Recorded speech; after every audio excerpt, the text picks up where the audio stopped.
Hello, good game. Welcome back, ghouls and goblins. I hope you're having a magical day. Thank you so much for taking the time to support the channel. Innistrad is on its way. It's like a week away. Sadly, though, we only have 40 some hours in the 2022 play queue as I'm recording this. But the free-to-play decks aren't stopping. We have one more after this. Today we'll be playing the Boros Warrior / Equip deck called Armed and Dangerous.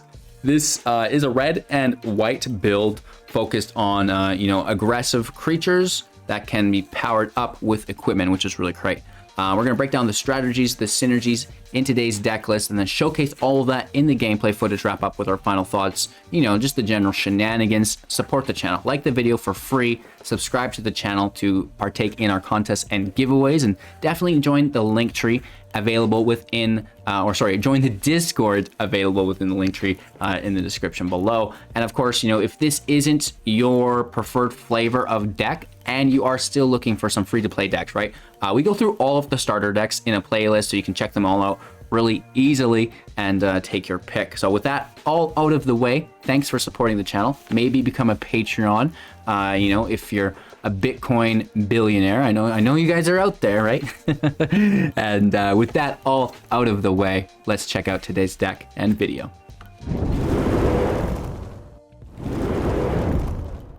Alrighty, Armed and Dangerous version 2 is the standard 2022 free-to-play starter deck upgrade in which we use cards available within the other decks to upgrade it. A couple uncommons and commons to increase the consistency, so there may be some missing wild cards here, but it should be very, very easy to assemble. And we do a great job at demonstrating not only the theory behind the deck, but also that theory in practice within the actual meta, which is nice. So the Warrior equipment deck is best of 1, 2.9 average mana value with 13 non-creatures and 23 creatures, 24 land, which I don't know what's up with my shuffler, but I'm pulling 10, 11 land in some of these matches, which is frustrating for me, but I don't think that's something that will be consistently a problem over hundreds and thousands of games, which, cumulatively as a community, we do get through, right? So I think the 24 land is going to be really nice here with that 2.9 average mana value.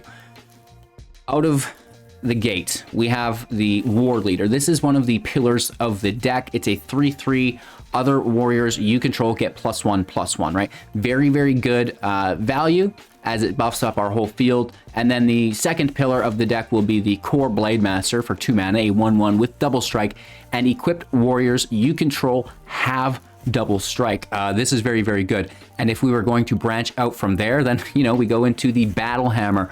This is a 5/3, and each creature you control gets +2/+0 for each equipment attached to it, and you may pay 0 to equip rather than its equip cost, which is absolutely ridiculous. This card is just such good value, really, really nice. And then on the low end, something like Fireblade Charger as a 1/1. If it's equipped, it has haste, and when it dies, it deals damage equal to its power to any target, right? So this is really, really good because, we can buff it up. Your opponent's not going to want to block it because it could die, and then you're dealing a bunch of damage to them. But at the same time, now it's got double strike. It's buffed up and, potentially getting trample as well, which is insane. If we know anything from Embercleave, it's that double strike and trample is really, really OP. And then, branching out from there, we've got lifelink through the rune, cantrip draw, same as the Rune of Speed as the Sustenance.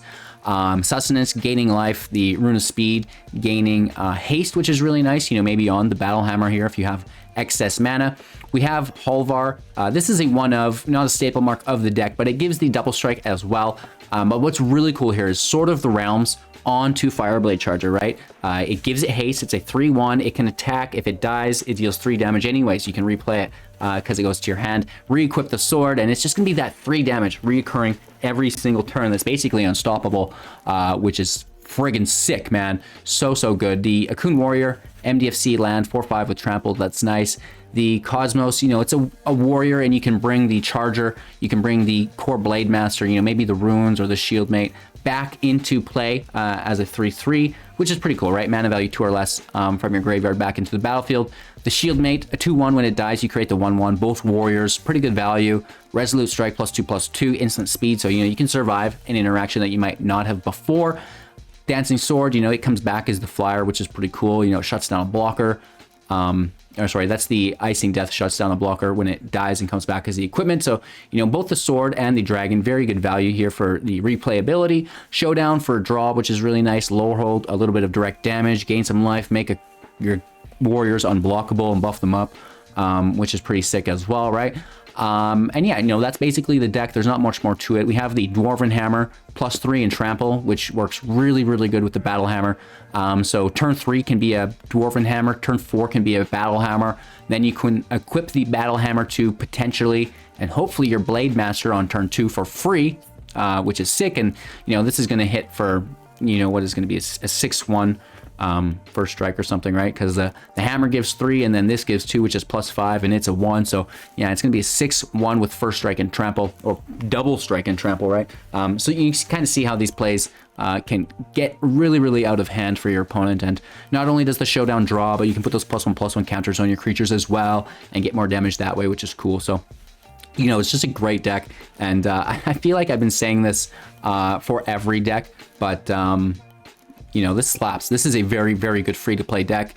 Maybe one of the strongest, and it's just nice to see that Arena went so far out of their way to give such good base versions of these different decks.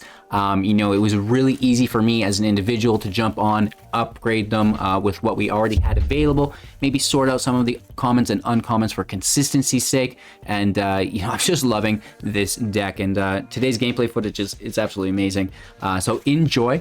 Thanks for watching. Make sure to like the video, subscribe to the channel, you know, maybe become a Patreon, download Assistant for free. It's finally working again, which is cool. And, you know, maybe jump into the Discord as well if you want in on the community shenanigans, which is always going down, right? We're even going to start a movie night, which is really exciting. So enjoy. We'll be back to wrap up with our final thoughts on the deck. Take care. Opponent goes first. Oh, well. Doesn't look great, but it's certainly not the worst. How many lands do you think we'll draw? We may need to trim that. We'll see, though. Maybe more MDFCs.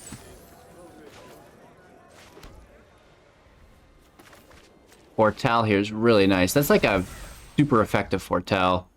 Originally, you know, 6 down to 4. You know, dropping that cost by 2.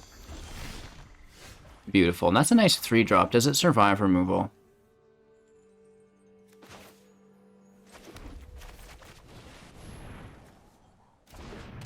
I mean, if they remove the Warleader, it's not 2 or less, which kind of sucks.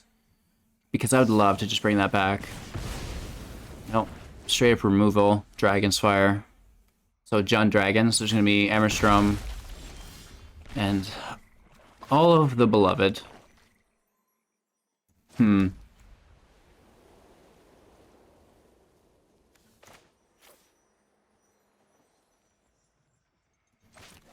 going to try to pull more removal with the Frost Tyrant here. It also blocks Goldspan. Very interesting.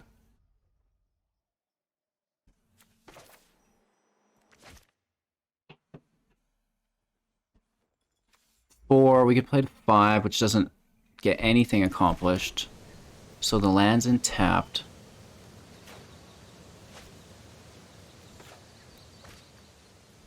Let's hit for 4.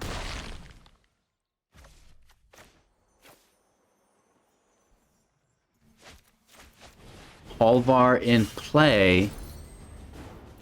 Now, if we can, you know, have them do something silly here, we have lifelink. Right? I almost... Well, no, we do have to take it. We definitely have to take it. Interesting, interesting. This is a red source. That takes us to 6.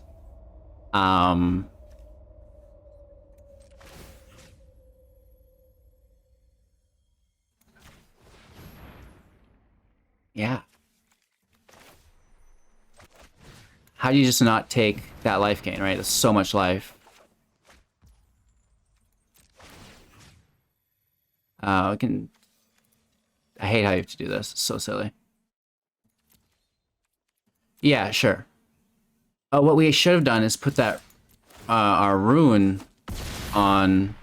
I don't know if we put our rune on Halvar or the legendary token, but we're not definitely gonna make sure we have to put it on the token next turn.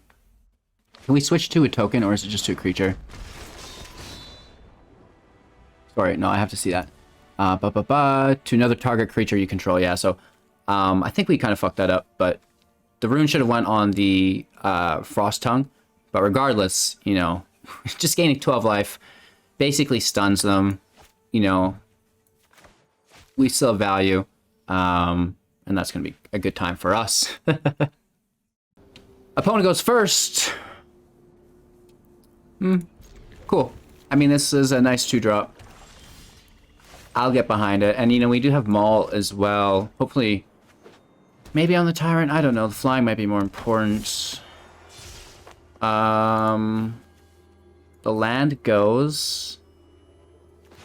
We always draw more of those, it feels like, doesn't it? Right? Double Warleaders. Now, this is getting serious. It might even be worth discarding the Frost Tyrant if, you know, push comes to shove. Don't care about your 1 damage. Go hard, bruh. Land in play. Warleader out. They use the removal on the Warleader. We hit for 3, down to 17. No instant speed on the Warleader? There has to be. Deadly Dispute. They sack the, what is this guy called? Acquisitions Expert. It's a pretty cool discard card. 5 available mana. I mean, binding on the Warleader. Okay. Sure. Land out. Warleader out. Charger out. Smack for 3, down to 14. And if we can Skyclave this Charger, I think that's pretty cool. Puts it to 4. Oh, Seraph is sick, though. Seraph will exile the Charger before other things. At the beginning of your upkeep, whenever a permanent opponent controls is put into the graveyard from the battlefield, right?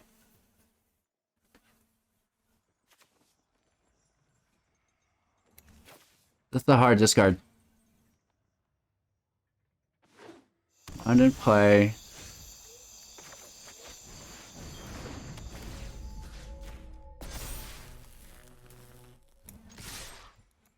That's just like a swing in. If we can get rid of Seraph, that's great.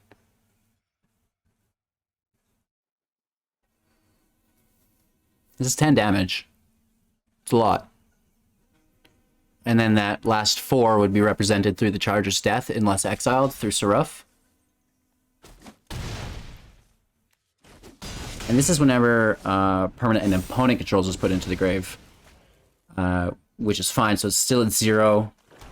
They have to remove one of our creatures. We lose our Shieldmate, which is a pretty good card here. Definitely the Shieldmate, and we get that token out of it, right? They get their binding to hand. Only 3 land out. Rough to 4, and this is at the beginning of their upkeep. So we're safe and sound. But the exile does kill the Charger, so there'll be no 4 damage through it, but we will hit for a nice amount here. And I think that'll do it, right? Because the Charger gets that +2 buff. They can't block, and then they can't block both blockers, so they need single target removal on the Warleader or the token. Or heck, even the... Well, no. That wouldn't work. It's a good sight, right? They could just block the Warleader. Nope. Woof. That's 2 in a row, you guys. That's feeling very nice. Going first. Not bad like that. Turn 2 is nice. Nothing else around it is not great. But you can't always have a baller turn 1, right? Lantern just chilling on the ground. Where's our ghoul, man? I still think the pets should fight each other in preparation for the duel.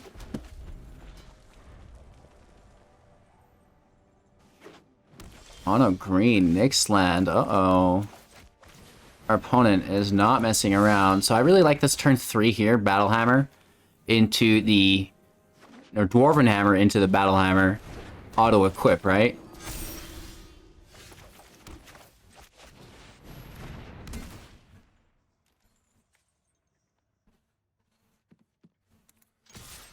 I'll trade with that Luminarch. No, so we get our 2 damage. You know, we're obviously not blocking a 3/3 next turn, so just take it. Fant Party. Ooh, 2 Loomies. Yikes. Did they push the one up to 4? I wonder. Me too. Holy Toledos. That's a big body.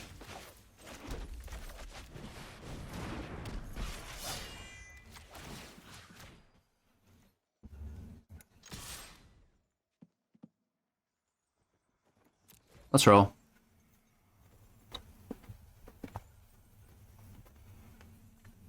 It's a couple of points of damage, isn't it, Bill? Oh, they take it right down to 6.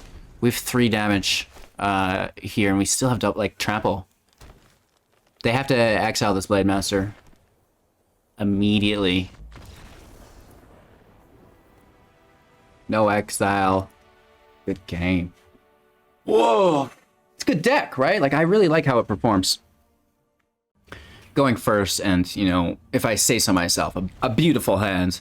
Lifelink, haste, we have a Lord, we have double strike. Let's go!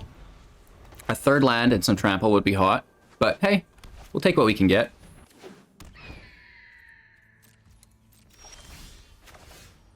Ooh. I still think we just go for it. You know, they really do need to remove this Blademaster. I want that 3rd land off the top bad. Real bad. If it was a red source, we could potentially ruin our Fireblade Charger. I mean, it gets haste already, so we'd actually Sustenance our Fireblade Charger. Okay, there's the removal we didn't want to see. We do get that land, though, so... You know, I honestly just think it's go time.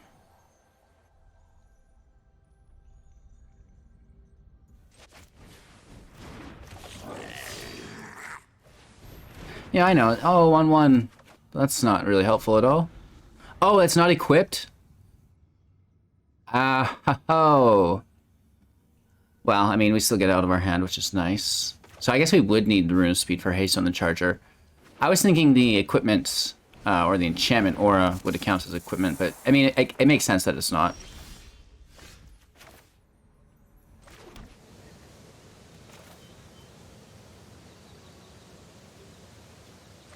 The Resolute Strike would be deadly. But we can kill, like, both their creatures here if they block, right? And I don't mind taking out both the Fang and the Healer Hawk. Like, and we gain 2 life. I'll allow it. I mean, they have the recursion spells in this deck, though, right? Like, Worth the Grave, this and that. But I'll still take it. I think it's fairly good value. Put this at 23.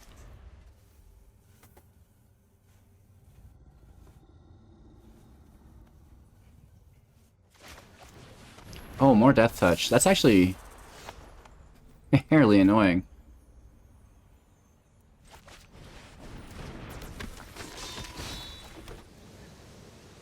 Oh, fairly annoying indeed.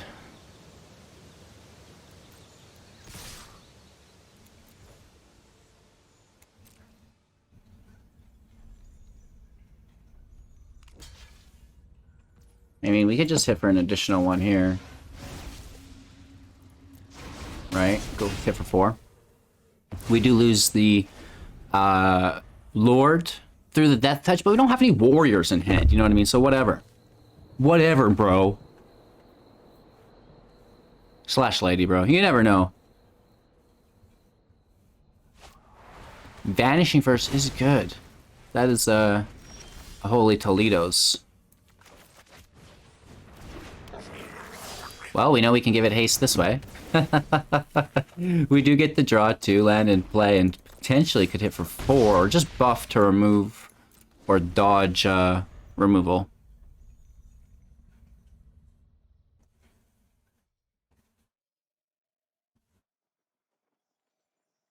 Two damage through the death of the charger, potentially 4.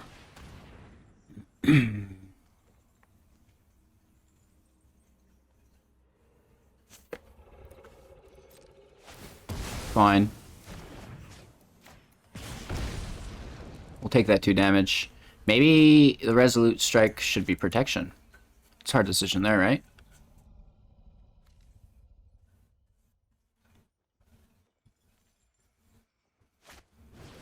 Okay, the Gargoyle for their first venture is 0/4 Defender, becoming a 3/4 with flying once they've completed their first dungeon. Yikes, that could get in our way.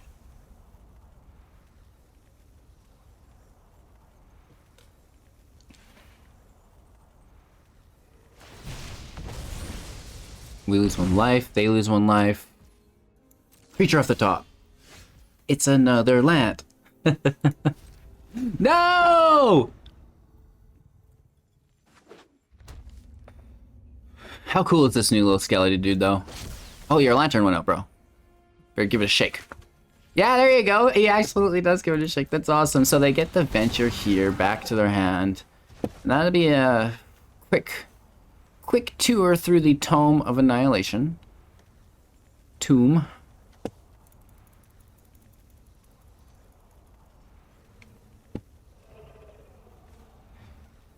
Either B's or E's should have been made backwards. Changed my mind.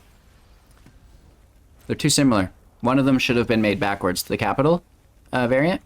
Discarding the land. Glad we kept it in hand. They lose 2 life.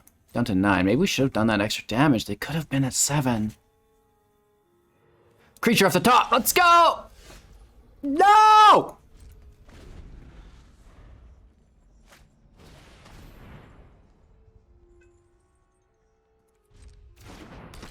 Okay, and they venture further. Sacrifice a land or lose life.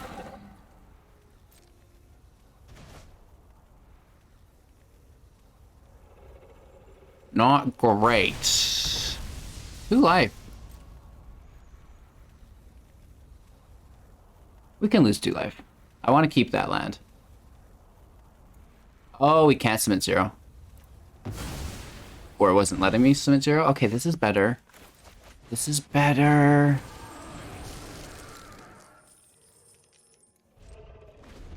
Interesting. They complete the dungeon, so, you know, they're going to have a 4/4 with Death Touch and a 5/5. And whenever it attacks, they're going to create a 2/2. Unless I sack a creature, which I probably won't. Good news is, unless they have removal, we're hitting for 6, and then, you know, for 4, which is 10, should kill them. I hope. We'll see, though. We'll see.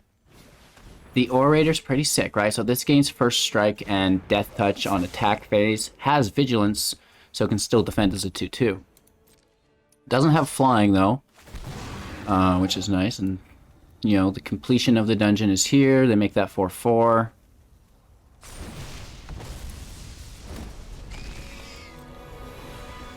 No blocks, because we can't beat First Strike. Down to 21. We get the Arclich in play. Or did they remove the Frost Tyrant? Don't you dare remove my creature. Don't you dare. Not today. Go away. What you doing, Willis? If you maul the Skyclaves, I'm gonna absolutely freak out, my friend.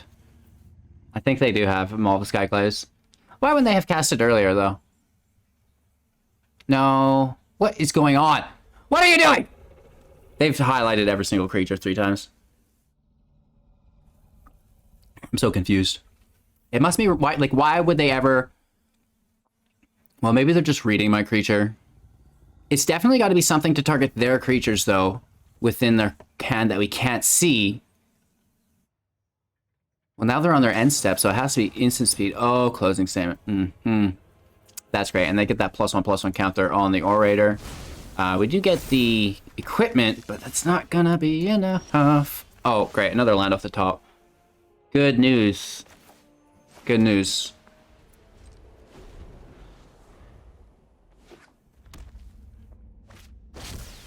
This thing's not going away. You know what I mean? They've got a lot of heat in play here.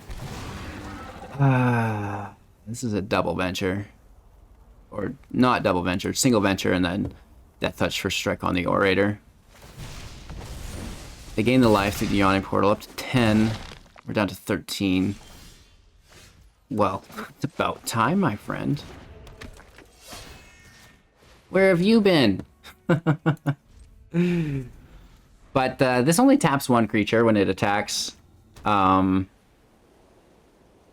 know, not enough. And of course, the Death Touch for strike can hit free and clear. We're just so screwed. Like, I basically have to sacrifice this to kill the Arclich because it's going to make more tokens.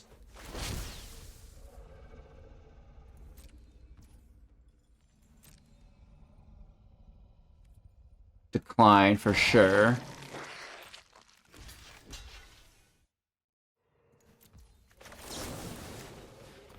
Ouch.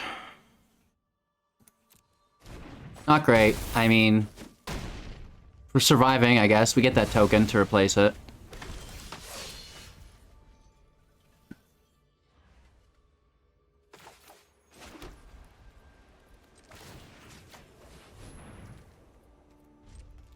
That's a lot of land pulls.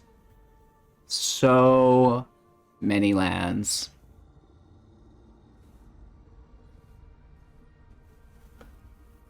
Is what it is.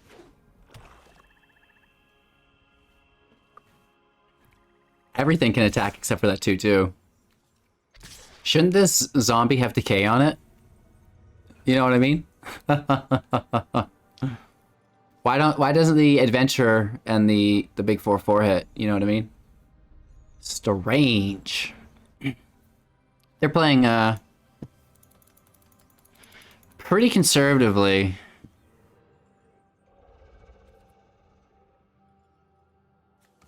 And we definitely have to take that kill.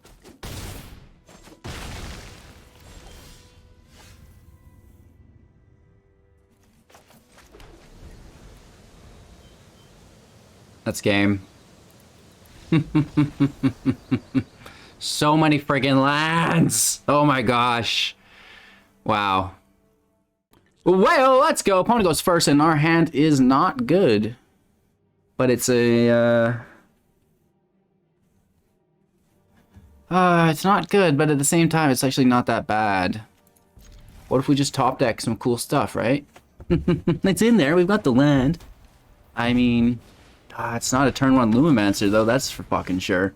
Pardon your language, HGG. There are children here. Stop it!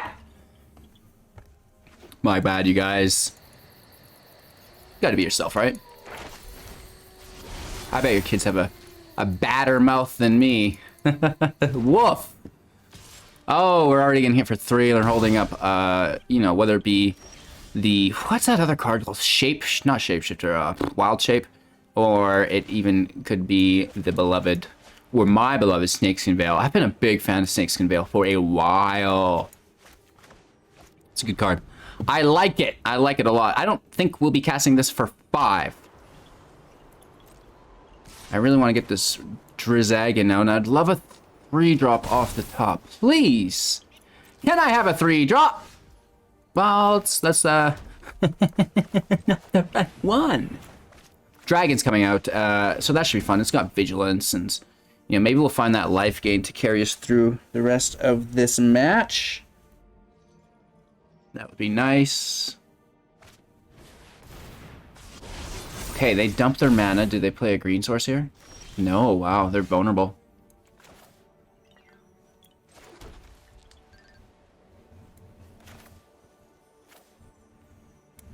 I mean, the free equip is like pretty ridiculous, right? That's a 10-3 with trample. I repeat! That is a 10-3 with trample.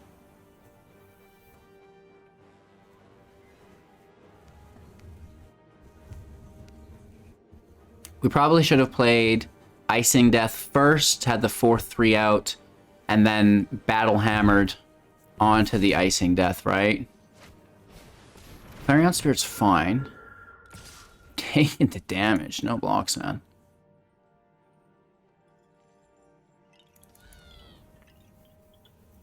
They're not going to get it.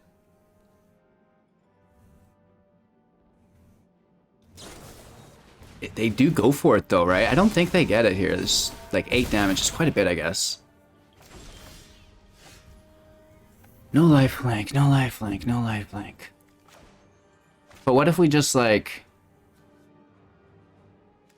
you know, buffed up the boy? I think that's a good option. You know what I mean?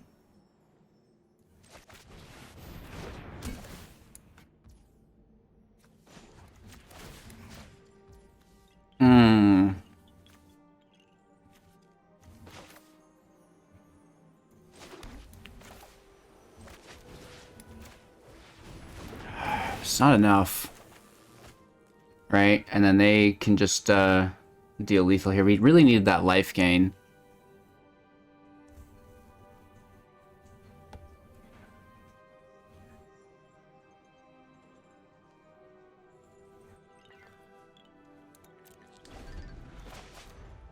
We do have Shepherd of the Cosmos out. But we have nothing in the grave. We have a Resolute Strike. Oh, and this is just lethal, right? Another Wild Shape. That's pretty sick. Wild Shape on the Lumenmancer is so fucking good. Right? That is sick. Okay, our opponent goes first. Turn 1 Charger. I'll allow it. Them going first sucks, but this is basically as good as it gets.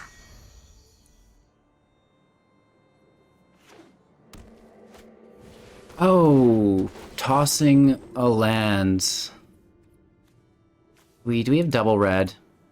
Let's take a look at our MTG Arena Assistant, available for free within my link tree, which is really cool. No double red, so I'm going to toss this mountain. And yeah, that's for free, so check that out. Really cool stuff.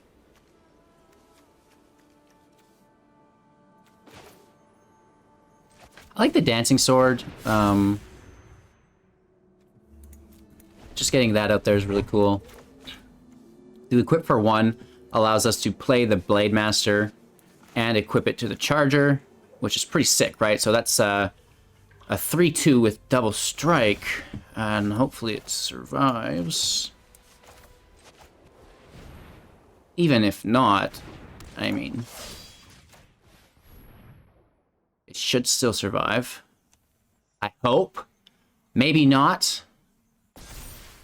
No, we're live. So this is a nice hit. I really like this.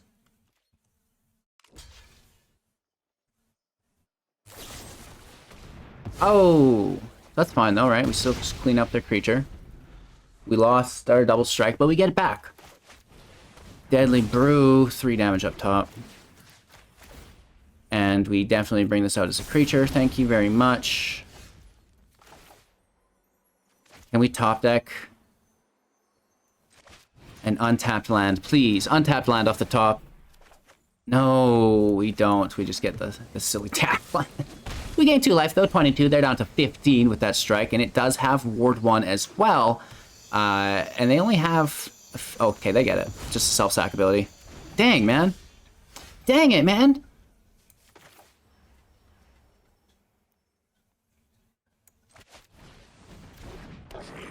Can we get an untapped land? There's the question. No? How are we pulling every single meadow? Oh, I heard you had 4 Alpine Meadows in your deck. Would you like them all in a row? Your least effective card? Oh, they take our Blademaster. And they can actually activate the Blademaster. But I don't think that would be very good for them. I mean, Double Strike is cool, but they have Yeah, I mean, it would be good, I guess, in this situation. They should do it instant speed to try to trick us. Ooh, speaking of trickery.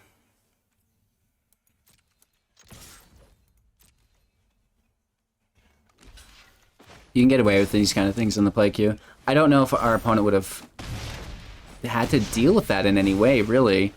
You know, 1 damage, 1 life. What's it changing? They already seen that card. You know, I'm probably just forced to discard it anyways. We may as well play it. 4 cards in their hand. Soul Shatter. Oh, man. Okay. I'll get behind that. This is a sick top deck, right? Hit for 2. Up to 27, so spreading the gap there, which is nice. Power Word Kill. Great. 2 mana. Valky again. Well, we can just deal with it, whatever.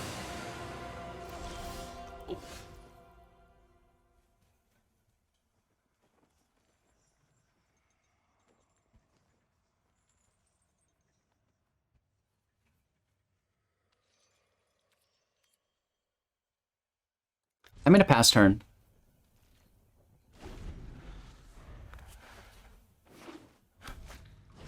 Uh-oh.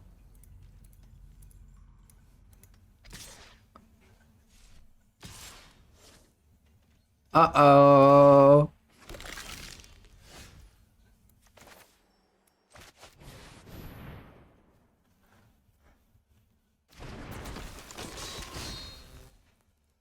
Uh-oh.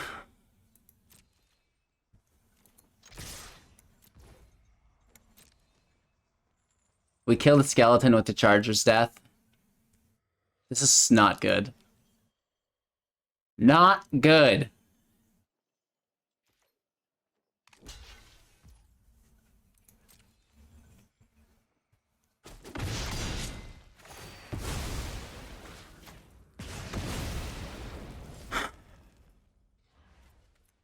Maybe that should have went face. I don't know. I think it's good to clear the skeletons.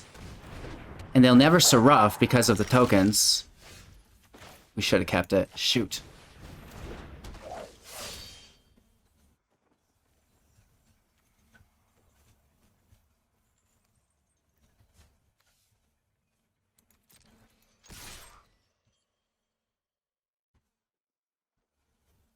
Just kill Seraph or what? It's better than giving it +1/+1 counters. Right, like it could easily outpace us when they start removing our stuff. Because we remain at 3 toughness and this goes to 4, 4, 5, 5, 6, 6. Like, oh.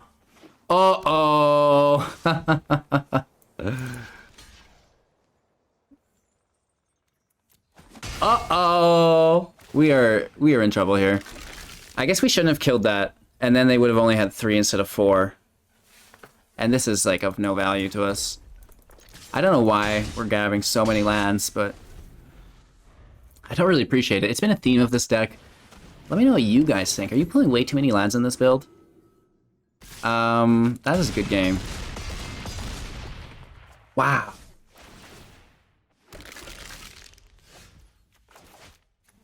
We're so screwed. Yeah, Fireblade Charger, you make the difference. Well, Rune of Sustenance on the double strike would be our best bet for life gain. They have 8 life. We have no trample available. It's gotta be the life gain.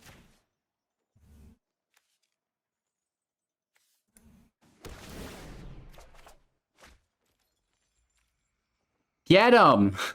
No, we need that. We need that to protect us, but it literally doesn't matter. Good game. We'll show ourselves out. Yeah. Holy moly. 11 ones with trample, you guys. Like, those are tough.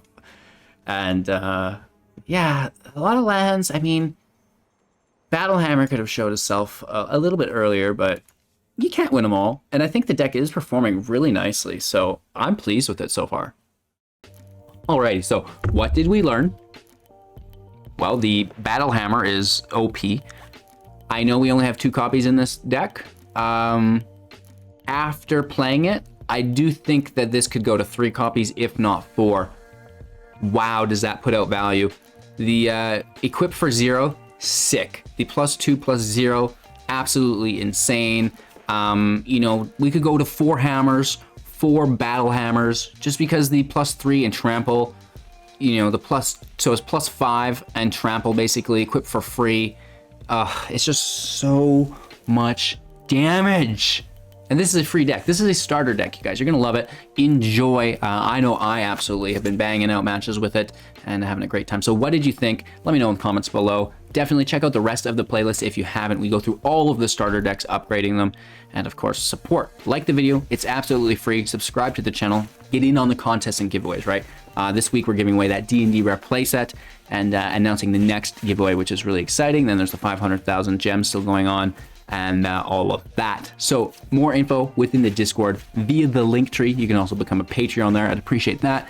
And more importantly, what I would really appreciate is if everybody went and had a magical day. Thank you so much, you guys. We'll see you soon in the next one. Take care. Peace.